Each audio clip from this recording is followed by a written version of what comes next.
आज खाने में क्या बनाएं, ये टेंशन हर घर में सुबह से ही शुरू हो जाती है। लेकिन अगर पहले से प्रिपरेशंस करके रखी हों, पहले से पता हो क्या बनना है क्या नहीं बनना, तो सच में बहुत रिलैक्स लगता है और घर के जो बाकी काम हैं उसमें भी मन लगता है।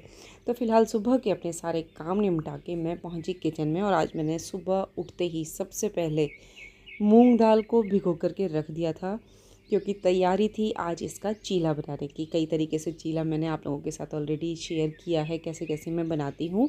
लेकिन आज जो मैं बना रही हूँ वो जो बिल्कुल शादियों में मिलने वाला चीला होता है या फिर मार्केट में मिलने वाला चीला होता है, उसकी तरह से मैं बनाऊँगी, थोड़ा सा अलग स्टाइल में। तो सबसे पहले मैंने मूंग दाल को भिगोया था, लगभग सुबह 5 बजे भिगोया था, तो 2-2.5 घंटे हो गए हैं। और उसके बाद फिर इसको छान लिया। पानी को मैं वेस्ट नहीं करती हूँ, तो जो पानी निकला दाल का वो मैंने डाल दिया अपने पौधों में। और उसके बाद फिर सबसे पहले मुझे इस दाल को ग्राइंड करना था। ग्राइंड करते समय ही मैंने दाल में कुछ और चीज़ें भी डाली थी, जैसे कि हरी मिर्च मैंने डाली थी, और दाल मैंने ना 1 कप ली थी, तो उसके हिसाब से ही फिर बाकी चीज़ें डाली। तो हरी मिर्च डाली थी, अदरक के कुछ टुकड़े डाल लिए थे, जीरा डाल लिया था, धनिया पाउडर डाला था, और नमक लिया था, थोड़ा सा लाल मिर्च पाउडर लिया था। तो बस इसमें पानी डाल के इसका एक गाढ़ा सा पेस्ट, जैसे चीला बनाने के लिए चाहिए इस तरीके का एक पेस्ट मैंने तैयार कर लिया था। मूंग दाल ना प्रोटीन का एक अच्छा सोर्स तो है ही, साथ में इसमें बहुत अच्छी मात्रा में पोटेशियम और मैग्नीशियम, साथ में आयरन मिलता है। और हम लोग हैं वेजिटेरियन, तो मैं कोशिश करती हूँ अलग अलग तरीके से अलग अलग तरीके की दाल को अपनी रेसिपीज़ में इंक्लूड करूँ। तो फ़िलहाल यहाँ पर मेरा बैटर भी तैयार हो गया है, और मेरी आदत है जैसे किचन का काम चलता रहता है, अपने छोटे छोटे साफ़ सफाई के काम भी मैं निपटाती रहती हूँ। और जब तक मैंने बैटर तैयार किया तब तक महक ने बाकी और तैयारियाँ भी करके रख ली, जैसे कि मुझे इसमें ऊपर से टॉपिंग जो करनी है सब्जियों की करनी है, तो उसने सब्जियां भी चॉप करके रख दी है, साथ में पनीर मुझे चाहिए वो भी उसने ग्रेट करके रख दिया। तो अभी फ़िलहाल मैं आपको दिखा रही थी कि किस तरीके की कंसिस्टेंसी मैंने दाल के जो बैटर की रखी है। और देखिए कितने बारीक तरीके से उसने सारी सब्जियां ली हैं, गाजर, शिमला मिर्च, हरी मिर्च ली है और प्याज है। बस ये जो भी सब्जियां घर में थी वो इसने इसमें सारी डाल दी है। और ये पनीर है जो उसने ग्रेट करके रखा था। इसे बनाना बहुत आसान है, बस ये है कि दाल अगर पहले से भिगो के रखी हो ना, तब इसे बनाने में तो ज़्यादा टाइम नहीं लगता है। तो फ़िलहाल यहाँ पर मैंने अपना जो कास्ट आयरन तवा है वो तैयार कर लिया है। तैयार मतलब मैंने गैस पर तवे को रख दिया है, अभी फ्लेम को बिल्कुल लो पे रखा है। उसके बाद देसी घी से बहुत अच्छे से ग्रीस भी कर दिया है। सबसे पहले मतलब जब शुरू करती हूँ मैं कुछ भी इस पे बनाना, तो ब्रश से इस तरीके से एक बार जो ऑयल या फिर घी होता है उसको ना अच्छे से फैला देती हूँ। उसके बाद में ज़रूरत नहीं पड़ती, बस शुरू में पहली बार ज़रूरत पड़ती है। तो उससे क्या होता है, जो हमारा तवा है ना वो परफेक्टली एक नॉन स्टिक तवे का काम करने लग जाता है।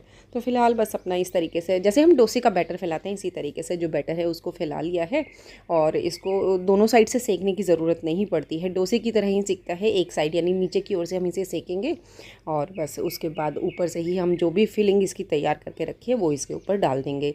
तो सबसे पहले बैटर को फैलाया तवे पे, ऊपर से थोड़ा सा देसी घी मैंने और डाल दिया, और बहुत ही क्रिस्पी सा ये नीचे से दिखने लग गया था, पता चल रहा है ब्राउन एक लेयर आ गई थी इस पर। फिर इसके ऊपर से जो भी सब्जियां या फिर पनीर तैयार करके रखा हुआ था उसकी बीच में एक अच्छी खासी सी लेयर, या मतलब उसका एक पोर्शन साइज़ बीच में डाल दिया था। और उसके बाद दोनों तरफ से जो चीला है उसको फोल्ड कर दिया था।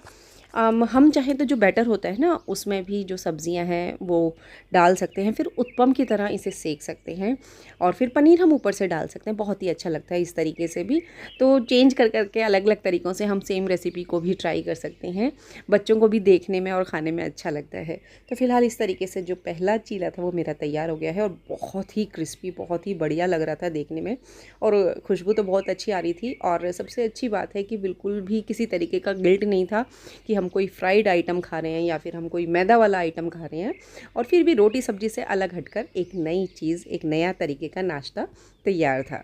ये चीला यूजुअली हरी चटनी जो होती है, मतलब धनिया पुदीने की चटनी और साथ में सौंठ की चटनी के साथ सर्व किया जाता है। मेरे पास थी इमली की चटनी और धनिया की चटनी, जो कि हमेशा फ्रिज में मेरे अवेलेबल रहती है, उसी के साथ ही हम लोगों ने इसे खाया।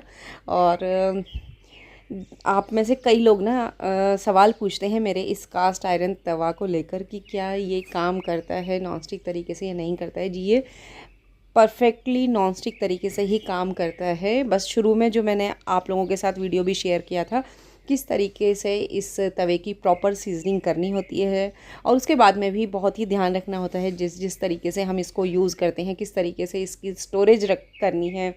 तो वो सब चीज़ों का अगर हम ध्यान रखें तो बहुत अच्छे तरीके से ये वाला तवा सालों साल नॉन स्टिक तवे का ही काम करता है। तो फ़िलहाल बस चीले मेरे तैयार हो गए थे सारे के सारे, और आप लोगों से एक सजेशन भी चाहिए था। देखिए, छोटे वीडियोस तो मैं हमेशा आप लोगों के साथ शेयर करती हूँ, मतलब 1 मिनट या 1.5 मिनट वाले जो रील्स होते हैं ना, शॉर्ट्स होते हैं।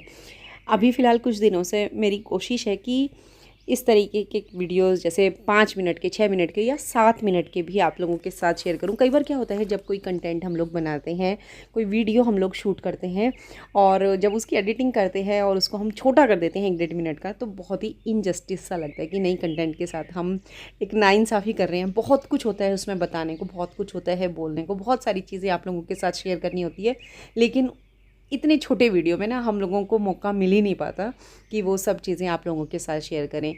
तो मुझे ना अपना सजेशन, अपनी सलाह ज़रूर कमेंट्स में बताना कि क्या मैं कंटिन्यू करूं इस तरीके के वीडियोस बनाना। मतलब ज़्यादा बड़े नहीं, वही जो आपको बताया 5, 6, 7 मिनट के, बहुत ज़्यादा बोर भी नहीं करना है आपको। वो भी किसी किसी वीडियो में, सारे वीडियोस को मैं नहीं खींचूंगी, लेकिन कई वीडियोज़ हैं, रेसिपी वीडियोज़ हैं या कोई DIY वीडियो है, तो ये चीज़ प्लीज़ कमेंट्स में ज़रूर शेयर करना।